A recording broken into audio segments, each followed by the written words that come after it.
বছরে সবকিছুর একটা নির্দিষ্ট সময় থাকে, ধূমকেতুরও একটা নির্দিষ্ট সময় এসেছে, সেটা রিলিজ হচ্ছে।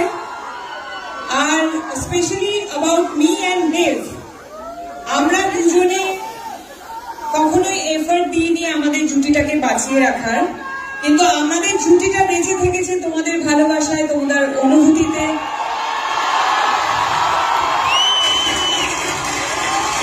তোমাদের কান্নায়, তোমাদের হাসিতে, তোমাদের রাগে, তোমাদের সমস্ত অনুভূতিতে আমরা থেকেছি। তার জন্য অনেক অনেক অনেক ধন্যবাদ। Thank you. এটার পর একটা কথা বলতেই হয়, আমরা আমাদের জন্মের আগে থেকে দেখেছি, আমার মা বাবার কাছে শুনেছি, আমরা সবাই উত্তম কুমার এবং সুচিত্রা সেনের জুটি নিয়ে কথা বলতাম। ওনারা একসাথে প্রচুর সিনেমা করেছেন। তারপরে আমরা দেখেছি বোম্বাদা আর ঋতুপর্ণা সেনগুপ্ত, ওনারাও 50-60টা সিনেমা একসাথে করেছে। তারপরে এত পপুলার একটা জুটি ওনাদের, তারপরেই যদি কোনো জুটি থাকে, আর সেটার জন্য এত উন্মাদনা তো আমরা দেখিনি কারোর জন্য,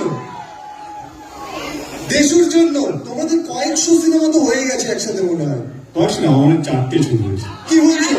4টে না 5টা। আমি জাস্ট দেখছিলাম তোমার মনে আছে কিনা।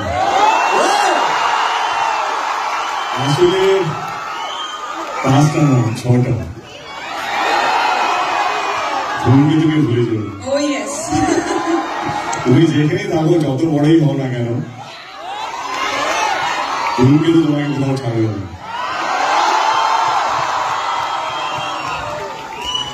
এবার প্লিজ তোমরা বসো। আমার কোন প্রোফাইল, লেফট অর রাইট? সবটা চাই। রাইট।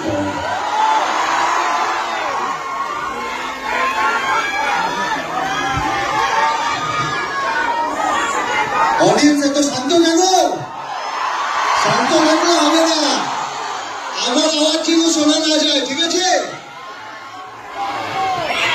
আমি অডিয়েন্সদের থেকে প্রচুর প্রশ্ন পেয়েছি, সেগুলো থেকে আমি নিজে কিছু প্রশ্ন বানিয়েছি।